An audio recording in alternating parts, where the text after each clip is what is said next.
Hey everyone, welcome to the Leading Saints podcast. My name is Kurt Francom, and you are about to experience a monologue episode. That's right, no guests, folks, just me. I have some thoughts, though, concepts I want to share, and I think you may find them informative for sure. Now, this I have to sneak up on myself to do a podcast episode, to record one when it's just me, because when I am somebody coming in to be interviewed, it gets on the calendar. I got to show up. I got to make sure I'm ready, or they'll wonder if I'm crazy, or they'll actually find out I'm crazy.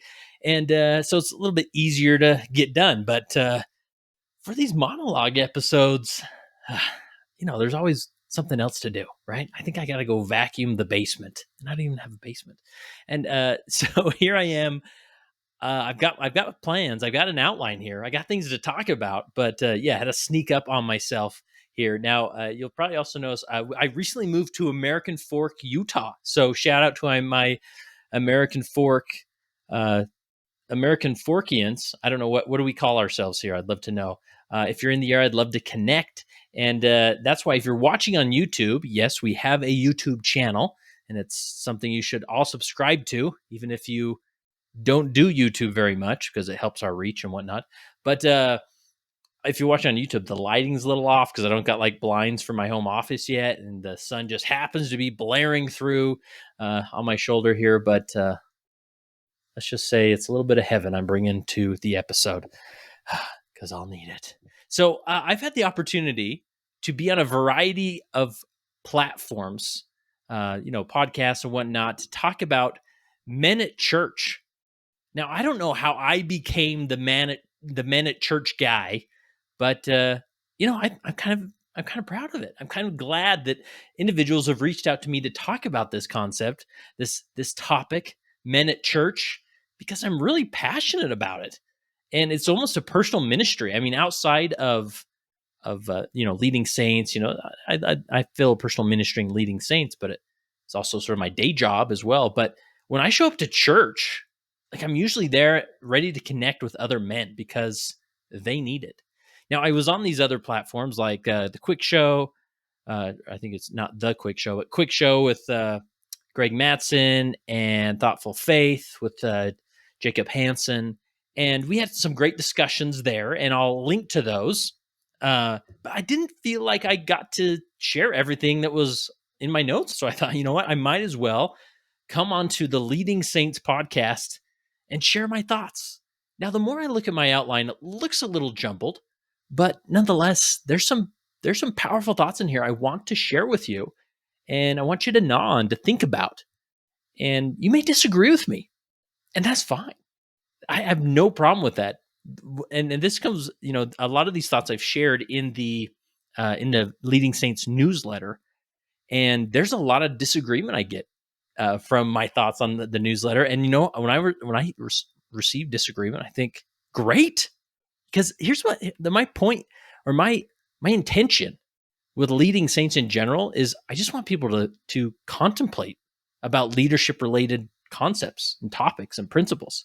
I don't need them to agree with everything that we present here at Leading Saints. So, in fact, I hope there's some points in this episode that you do disagree with, that you can sit with and say, I just think Kurt's wrong, and be like, great. But as long as you've thought about it and come to your own conclusion or your own perspective and framing about these important discussions, then that's just fine. So I did an episode a few years ago called "Is Elders Quorum Working?" Again, we'll link to it in the show notes. Worth a listen. I may touch on a few of those principles here in this recording as well. And that's okay. And just because it needs to be talked about more. And I think every few years or every year or so, I'll just have one of these episodes talking about men in church, whether it's me, whether it's somebody I'm interviewing. But again, this is so crucial. There are these components in our culture that if we can figure out these specific things, so many other problems fix themselves. And men at church is one of them. If we can crack the code on men at church, man, so many other problems would be solved. Homes would be stronger. Youth would be more prepared to face the world. Marriages would be better.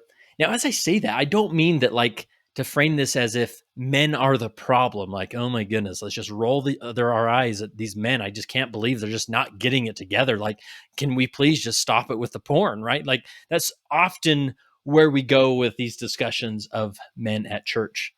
The reality is not too many people, not too many organizations, society at large really doesn't know what to do with men. And I'll be honest with you, as a man, most men don't know what to do with men. They don't know what to do with themselves.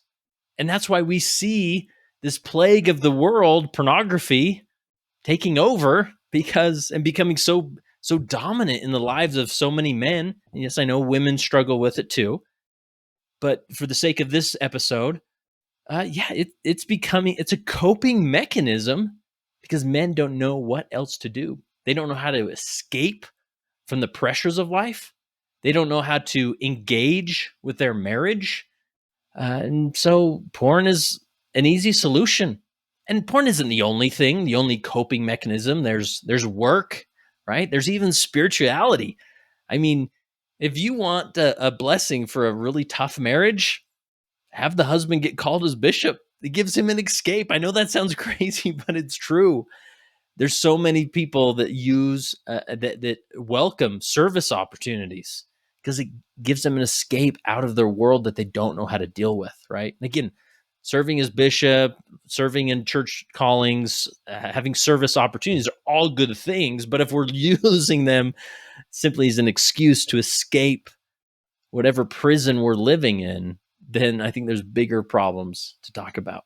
So again, I don't think society really knows what to do with a man. There's sort of this. I don't know if you picked up on it. I'm spending less and less time on Twitter or X as you should be as well, and social media in general.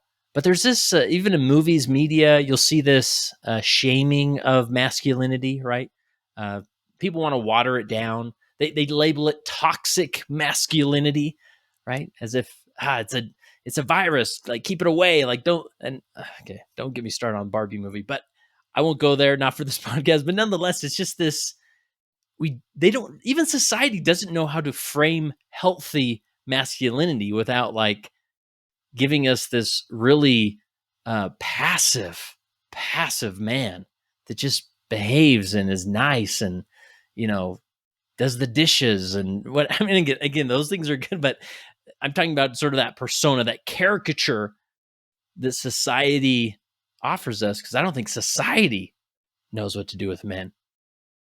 Like I said, men don't know what to do with men. What about the church?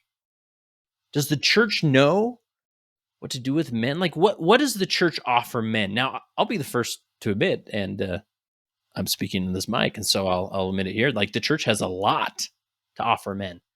I mean, you think of spiritual instruction they get from attending church and being part of a ward, right? In Sunday school and Elders Quorum, like on paper, that makes sense. Like, let's get the doctrines of Jesus Christ into the life of men. Or spiritual behaviors, right? A good dose of scripture study, prayer, family prayer, temple attendance. Like, of course, these things have been revealed, restored, given to us in order to bless the lives of even men. Oh, I'll mention one other thing, callings, right?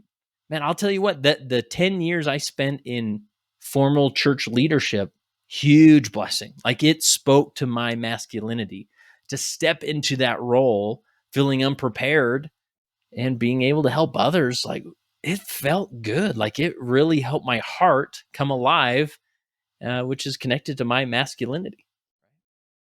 But there's these side effects that happen, whether in society and in church, where we deliver the wrong message that we never intended to deliver, but it somehow got there, right? Just this concept of like the pressed white shirt and tie, maybe the suit coat, right? Like, we sort of put at the pinnacle in our faith tradition men who dress like that, men who are super nice, right? Uber nice. I don't know if you've ever had that bishop or stake president greet you coming into church. He's got this big grin on, right? Big white teeth, shaking hands, telling him, it's so glad to see you, right? But which is, I mean, I appreciate what he's trying to do and whatnot, but you don't really feel like you're getting a person there, right? It's sort of plastic, right? And again, he's not trying to be plastic or fake, but he's wanting people to feel welcome at church. And so that's sort of the facade he puts forward, right? But we don't know the problems he's facing. We don't know the dark times, the struggles, the things that he cries about, or if things he really tries not to cry about. So in general, we've sort of created this caricature of a spiritual man that is a very passive man. It's a man that is codependent, or uh, in other words, somebody who acts a certain way so that everyone around them is comfortable and hopefully happy. So here's the most heartbreaking statistic, and I've shared it before, but I'll share it again. When you think of the various organizations in a ward, Relief Society, Youth, Primary, Elders Quorum, and the sad statistic is Elders Quorum is the most likely, the most at risk to have a suicide. Man, that just breaks my heart, right? Like, what are we offering these men to avoid that, to not seclude, to lean in and find fellowship and brotherhood, connection, to find life, to figure out how to get their heart beating again. So here's just some things to consider is you think of the offerings that our church, our faith tradition gives to certain demographics in the church, right? Primary wonderful experience. You have activity days that leads into youth, and I mean youth, such a dynamic program. And I admit, like it's not totally perfect, and everywhere you go, and ward leaders are still struggling with these things. And then we have youth conferences. Um, we have EF or not EFYs, FSYs now, right? It's such these dynamic opportunities, and budgets are being poured into these activities and these organizations. And man, thank goodness, because youth need help, right? And then we send them on missions, and I get, again, the mission program isn't perfect, but what a remarkable opportunity. Like, I think back to just my mission. I left as a boy. I returned as a man. Like, it was such an impactful experience that I think about every day, right? That's sort of the cliche thing to say. But the mission program is a godsend for individual development for these young people. And it's incredible. And I applaud it, and it should continue on. And maybe even into like the YSA wards and whatnot. Like, there's a lot of resources there and opportunities and activities and whatnot. And then you get married, or you sort of age out of those things. And we sort of enter the endure to the end program, right? Like, all right, there you go. You made it. Like, you made all the covenants. Like, now just make it to 90. Here, good luck, right? And it breaks my heart that maybe we don't offer more to that demographic. And again, I'm speaking just about men. But even with the men, like, you go, if you are privy or have access to the ward budget, go look at the Relief Society budget and compare it to the Elders Quorum budget. I think there's could be some work done there. Typically, the Elders Quorum budget, they don't get much because they don't really maybe know what to do with it, right? They need some ideas, and hopefully I can give you some ideas here. But the reality is I think we don't have a well-rounded offering for those that age out of the mission program and the YSA program and beyond. And it's something to sit with, something to think about. Now, some may say, hey, Kurt, come on. I mean, the church can't do everything for these people. At the end of the day, like, men just need to get a job, be good fathers, and show up for their kids and do it, get it done, right? But I don't think it's that easy. I think we default to duty a little bit too much rather than heart. And let's get into that. But we have that hyper focus on the youth, okay? And again, I love all these programs. They need to continue, and they're fantastic. However, I believe so deeply in this concept, and it is this. If you want to fix the youth, walk down the hall and fix Elders Quorum. Again, if we can dial in Elders Quorum, if we can get it to a place where it is energizing and waking men up, it will have a significant impact on the youth. Because think about it, no matter how much money gets poured into the youth program, no matter how many activities happen, no matter how many dynamic testimony meetings they sit through, treks they experience, youth conferences they engage in, if they have a home that's falling apart and their parents divorce, a lot of that effort's really flushed down the toilet from that trauma that child goes through. It's seeing a home fall apart, or a father addicted to substances or even pornography, like a father that doesn't show up for the kid. These youth programs are important, but they only go so far if the home isn't put together, if the home doesn't offer strength, if the home doesn't refuel itself. And a lot of that begins with the man in the home. And of course, we'll have other episodes and things to talk about women and the importance and needs that are there as well. But if we want to fix the youth program, if we want to fix the youth, if we want to give them what the gospel has to offer, we got to walk down the hall and start with Elders Quorum. All right, so here's another concept that plays into this that I want to talk about. This concept of the nice guy versus masculine men. Okay, because again, society has presented us with this concept of toxic masculinity. And I'm sure when you think about that term, toxic masculinity, a certain image, a certain caricature comes to mind as far as who that person is. It's probably someone who's repulsive. It's probably someone who's crass or offensive, rebellious. They really offer nothing to others. It's all about them, right? They're emotionless. You're never going to see them cry, but you'll never really see them happy either. They have this almost pose about them, right? They're not really. There's a facade. They're trying to be more tough than they are, almost as if they're hiding something. And if they ever have a problem, they seclude, right? They don't ask for help. They don't wonder what emotional therapist they can go to get help. They seclude.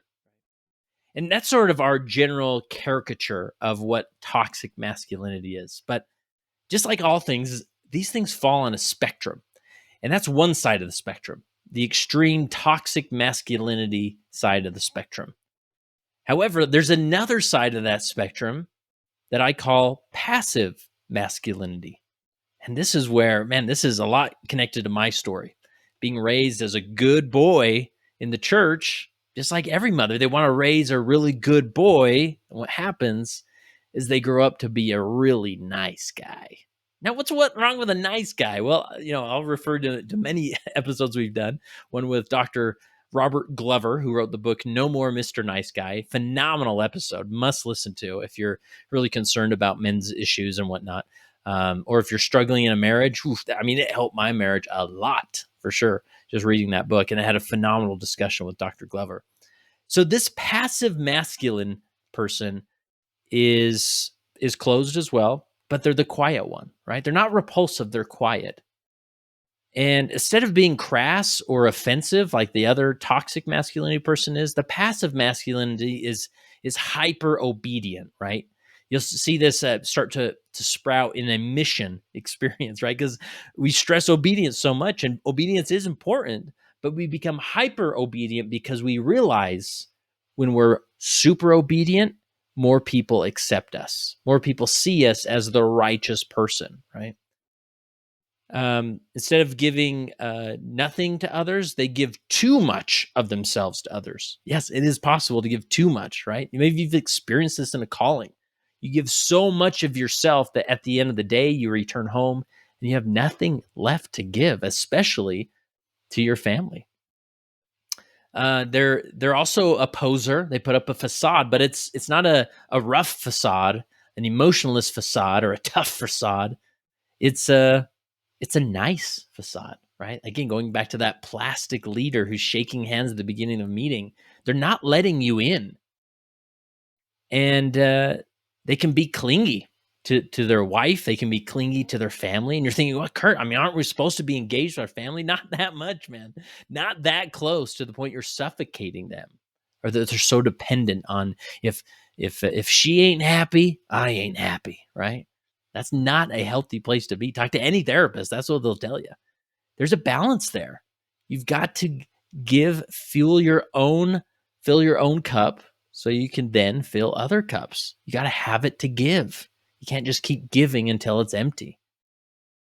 And when they face tough things, life trials, or they do the same thing as the tough guys, they seclude.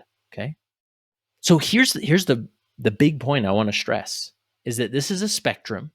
And just as much as toxic, just as toxic as the toxic masculine guy is, the low emotion toxic masculine guy is, the passive masculinity is just as toxic. And it's like the silent cancer. It really is, because that person appears to be a model citizen, but he's not offering anything. He's not his real self. And so we show up to Elders Quorum. Those types of men can show up to Elders Quorum, and it feels like they're giving a lot, but there's nothing real there. We need real men offering real strength in those settings. And so it's a balance in between those two extreme toxic ends. We have healthy masculinity in the middle. Now, and that healthy masculinity, the big difference is from the passive masculine and the toxic masculine is that the healthy masculine is high in emotion. Like you feel emotion from this guy. He connects with his emotions. He knows what it feels to feel feelings. That was a little weird. Okay. But you get what I'm saying. You'll see this man cry.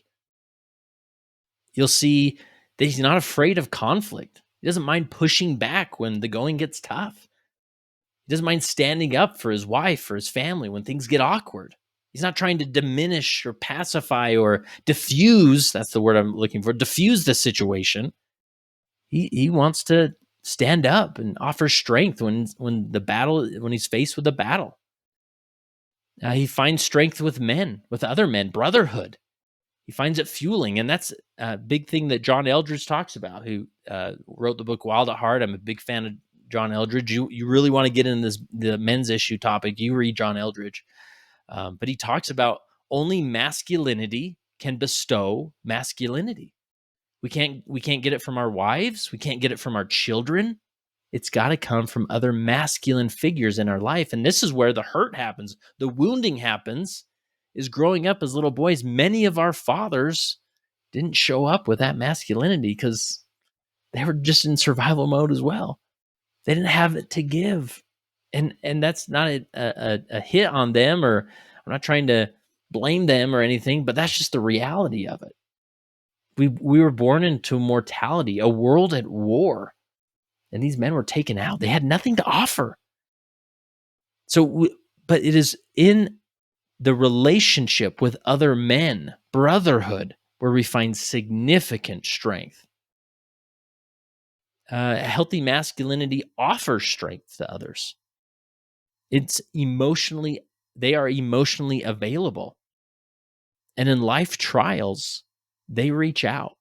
If there's anything I say the most when I'm connecting with some of my brothers, other masculine men in my life, I always remind them, make sure you do not battle alone. Like, reach out to me. Let's talk it through. I'm not going to have all the answers, but let's talk about it and see what we can learn together in these life trials. And you think about maybe a tough day at work, a demotion that happens, a death in the family. Oftentimes men take that angst, that emotion, and they take it home and they sort of offer it to their wife, like, hey, help me figure this out, right? And maybe the wife is dealing with her own stuff. It is by taking it to other men where they'll find that strength. Well, they'll find that energy to refuel, and then they can return to their family and offer the same strength when they need it the most. Okay. So again, that's just a spectrum I want to build in your minds. And I have a visual in the show notes if you want to see it. But this is a spectrum. And we have to realize that toxic masculinity isn't just on one end of that spectrum. It's on the other end. And religion is pervasive. Religious communities are pervasive in creating the passive masculine man. And so we need to check ourselves and say, are we doing that? How can we avoid it? Well, I have some ideas here for you. All right, so I want to revisit some concepts I've touched on earlier, but again, what does the church attempt to offer men? And again, these are remarkable things the church offers men. Saving ordinances, boom, love it. Ordinances, there's an endowing effect on ordinances, right? That pun is intended. It is revealing identity, and often for men, the men experience, it is revealing divine masculinity that is essential for us to understand, for our hearts to be alive, and for us to become, which is a huge doctrine, almost at the core of our doctrine, to become what God intended us to be, what God put in us. So saving ordinances, crucial. Spiritual development, right? Hopefully through church services and whatnot, you get spiritual development. On paper, we're offering people community and brotherhood. I love the concept of Elders Quorum.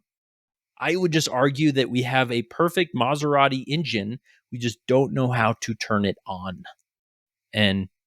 But we can get there. We can. So the church offers community and brotherhood, service opportunities, right? There's opportunities within the church to get out of yourself and give to others. I think that's a remarkable tradition and practice.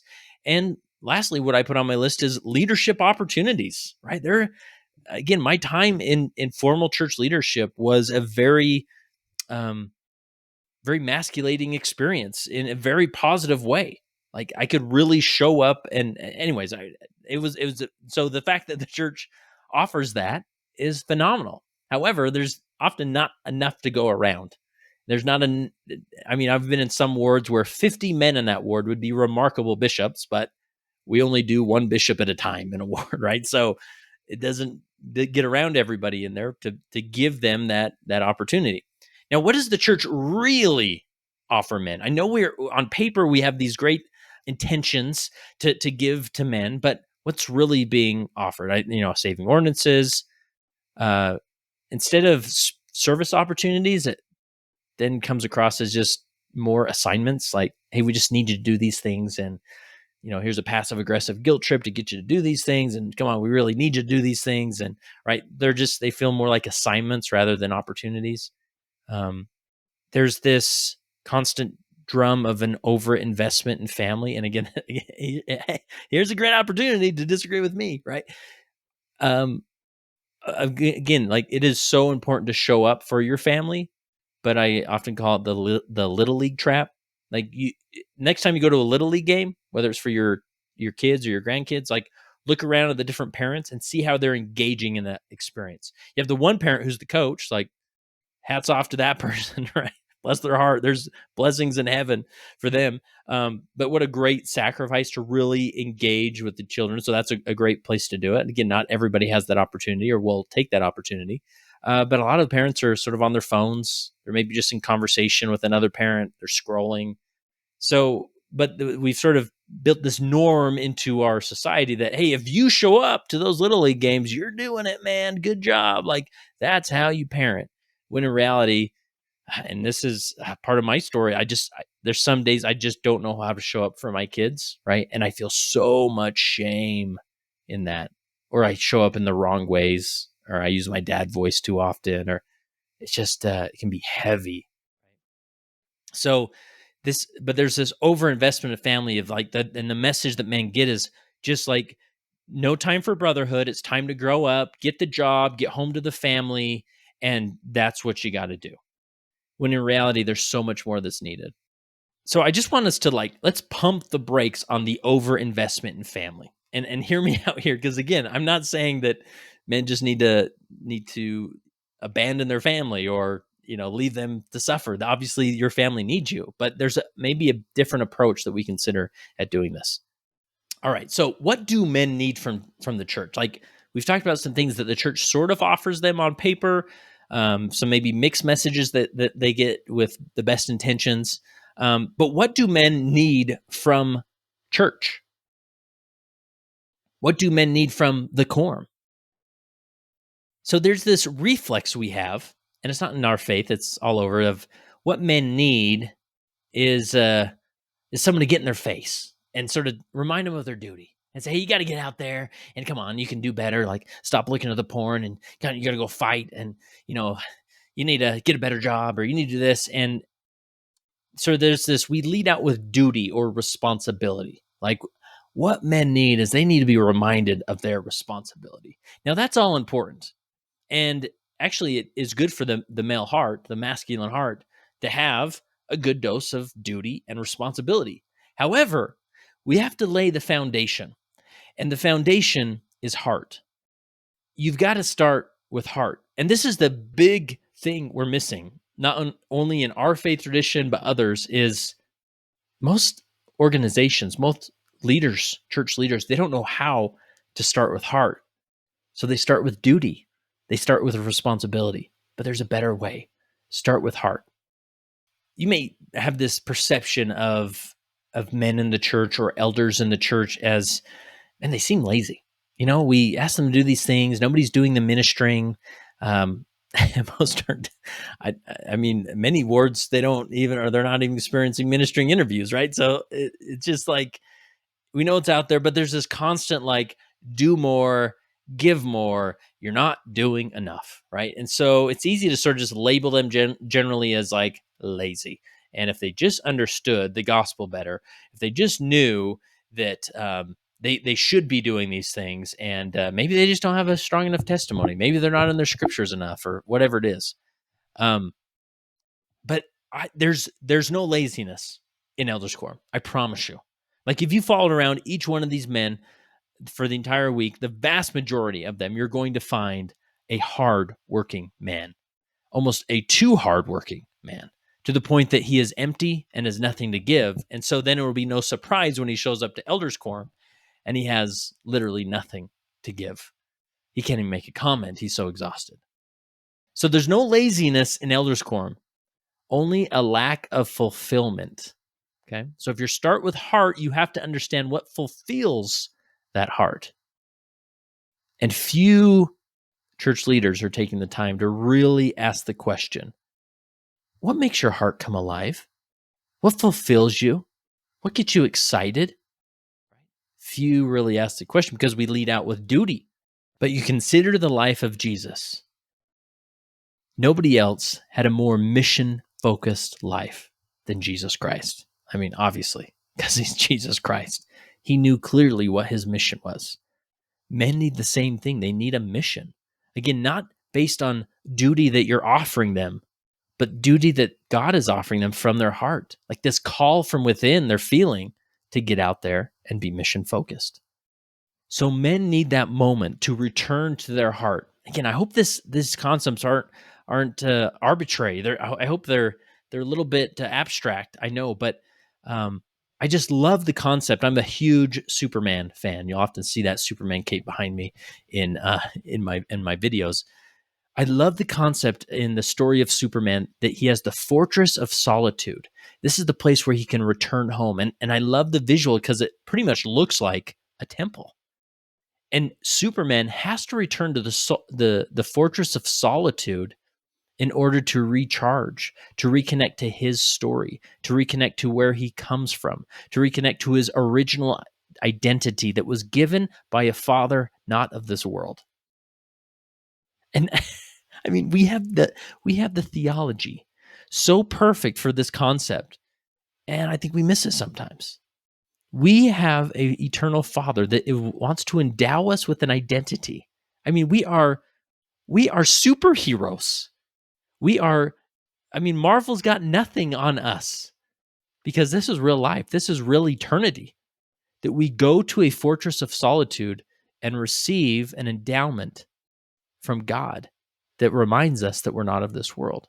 Okay, again, a little abstract, but what I'm saying is that men need to have these opportunities to return to the heart. Oftentimes, they're asked to fly and save the world without even understanding how to fly or where their power comes from. So start with heart. I feel like I'm dancing around this, but hang with me. I hope you'll key into some of these points. Again, this is a study. Like, this is something.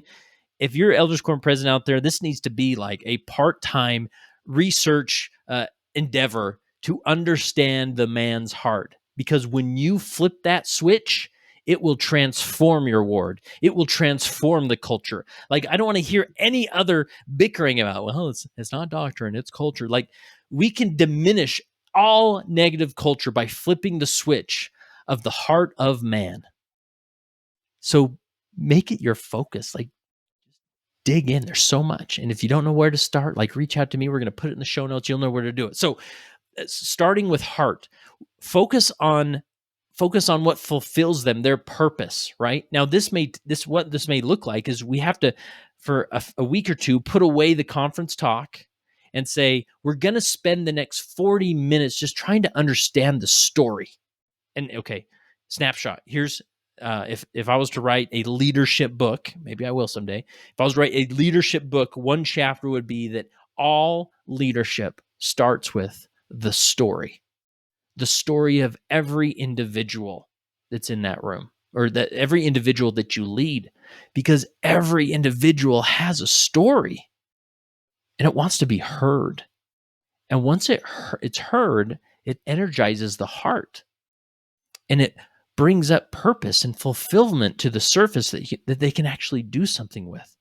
So if you to take an elders quorum, set aside the general conference talk for just a week or two, or as long as it takes, and just say, we just want to hear each other's stories, whether they get in groups, whether, I don't know, start a podcast that we have a whole episode on that, whether you just put a man in the center of the room and just start asking him questions. And this isn't some cute get to know you activity. This is like, no, tell me, like, why are you a lawyer? Why are you in construction design? Why are you an architect? Why, whatever it is, like, where does it hurt? When did you lose heart? Tell me about your mission. Tell me about the time you wanted to come home from your mission, right? You start telling these stories and out will come their purpose and fulfillment. And if you can anchor that purpose and fulfillment, you will have an energized elders quorum. So there's no perfect way to do this, but figure out a way to start with their story. The next thing is just understanding the core desires of a man's heart. And this is a concept that John Eldridge came up with in his book, Wild at Heart. Again, must read for all Elders Quorum presidents and anybody who associates with a man in their life. But he talks about these 3 core desires. And maybe you would adjust these or add one or take one away, whatever. But I think they're pretty powerful. Every man has 3 core desires: a battle to fight, an adventure to live, and a beauty to love. And you explore these core desires in the context of Elders Quorum, and you will see men come alive. And this is something I'll mention a little bit later, but this is exactly what we do. Leading Saints is partnered with an organization called Warrior Heart, and we put on pretty regular, I think we're doing 9 of these retreats in the coming year, of men's retreats. And we bring in these men. I'm actually recording this 2 days before one of these retreats. We have 138 men coming up to the mountains, to the Wasatch Mountains, to a Christian camp, and to see them roll up, and they're not sure what they're getting into, and they leave, and it is a top 5 experience in the life of these individuals. The vast majority of these men leave with their life change because they have tapped into the core desires of their hearts. So by taking these 3 core desires, just starting there and having discussion, and again, it doesn't need to be an elders quorum. If you don't want to set aside the general conference talk, that's fine. But create a place for men to come together. Often it works great around a fire, and discuss these core desires of a man's heart. And you'll realize, I do need a battle to fight. I do need adventure in my life. I do need a beauty to fight for, a beauty to love, a beauty to be there for, to offer her strength. So let me give you some quick examples of these 3 core desires. A battle to fight. Men need a battle, whether it's a job that they feel passion in, that they're going after the sales goal. It could be, the softball tournament that they're in with their work buddies, right? We often roll our eyes like, I can't believe my husband signed up for the softball league. But no, this is the battle to fight coming out to the surface, right? They need adventure to live. This is the weekend warrior. Like, this is where the hyper focus on family can be so can counteract the family, because men need time to get away with men to hunt. Men need time to get away to hike. Men need time to get away to get to the game.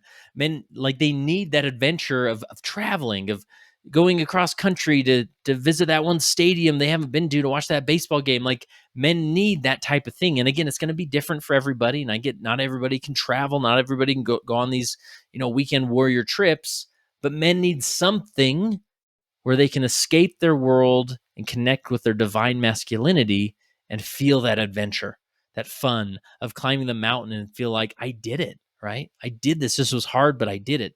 And then a beauty to love. Like, men need women, right? And I don't mean that in a sexual sense. Men need a feminine character to offer strength to. That doesn't mean that, again, all the modern time, controversies of like, men, women don't need men and they can stand up, they're strong, whatever. But men actually need that. They need a family. They need a woman in their life that they can offer strength to. It's part of their core desires, something that God put in them. Another thing Elders Quorum can offer men is brotherhood. And again, this is one of those things, yeah, it sort of makes sense on paper, Kurt, but what does that look like? And, I try, we get the men together in a room, but they just don't seem to offer each other brotherhood.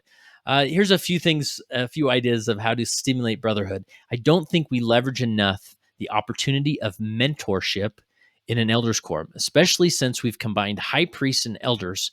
That 55 plus group has so much to offer to those 20 to 40-year-olds. Okay. So even if you took a moment or a whole elders quorum lesson or an activity, and just invited men together and paired them up with other men that are more of in a mentorship role. Okay.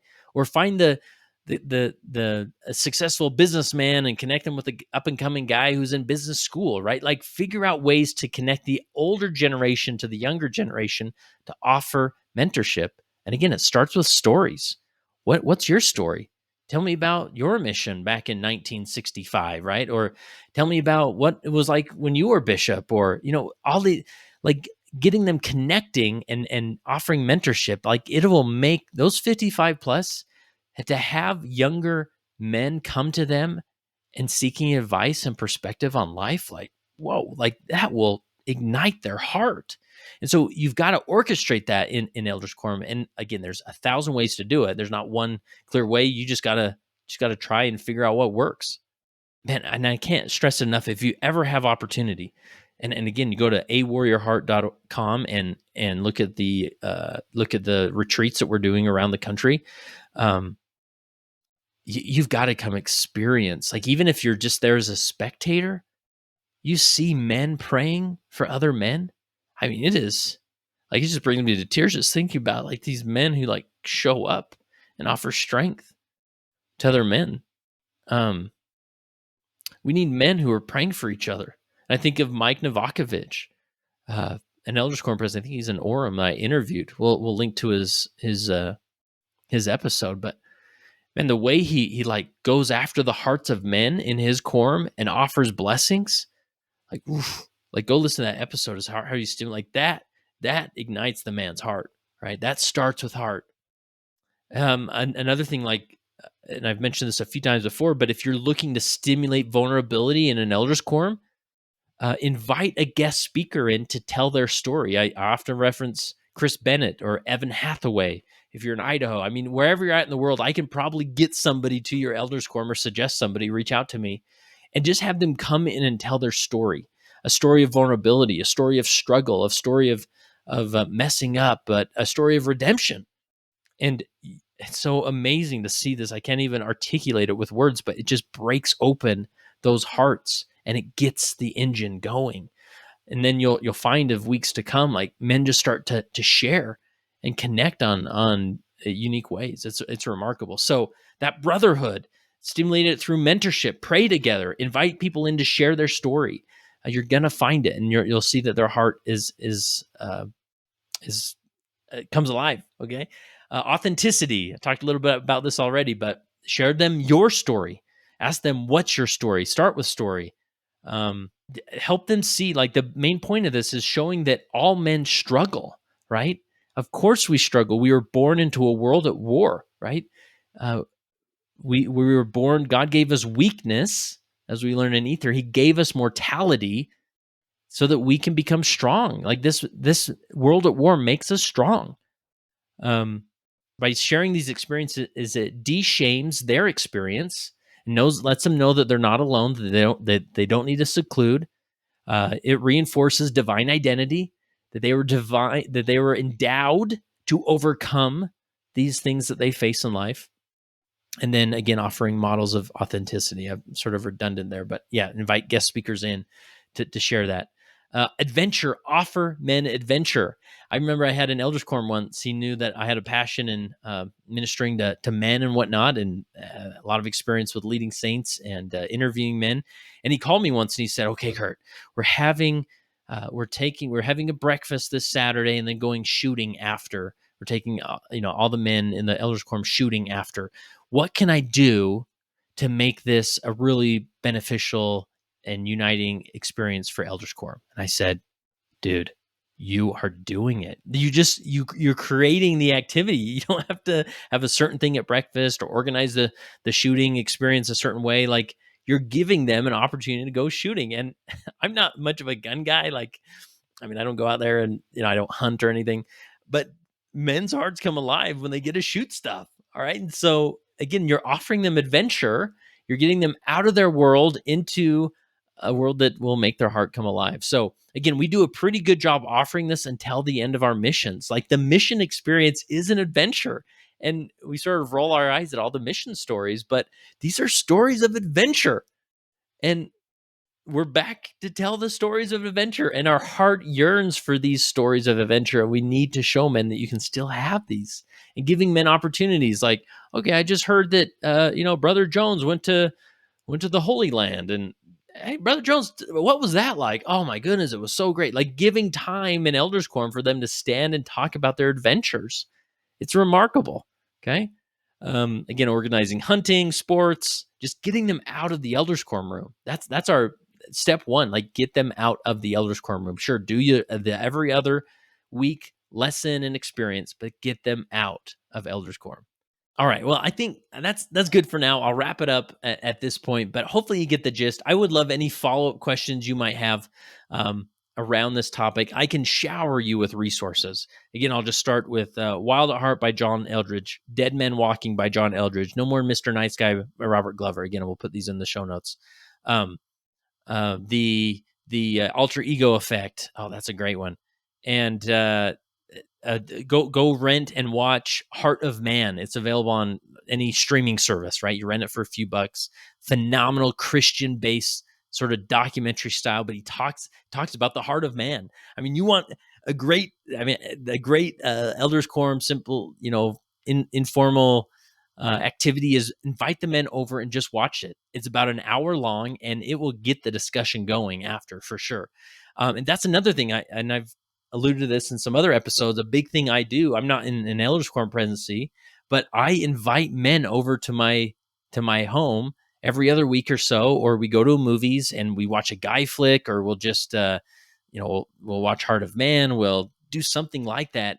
Gather around the fire. I've got a simple fire pit in my backyard, and these simple things of informal gatherings of men. And here's the secret. I'll kind of get into the nuts and bolts, because that's what I like to do here on Leading Saints, is ask people, wait, how do you do that activity? So the secret is, I would say you pick like a Tuesday, a Wednesday, or a Thursday. Sometimes Thursday's best because next day's Friday. It's a little more, people are rolling into the weekend, but you invite men over, say, whether it's a movie night or we're just having a fire, say, hey, we're getting together at my house. I text people this, just send them a quick text. We're getting together at my house from starting at 9 o'clock.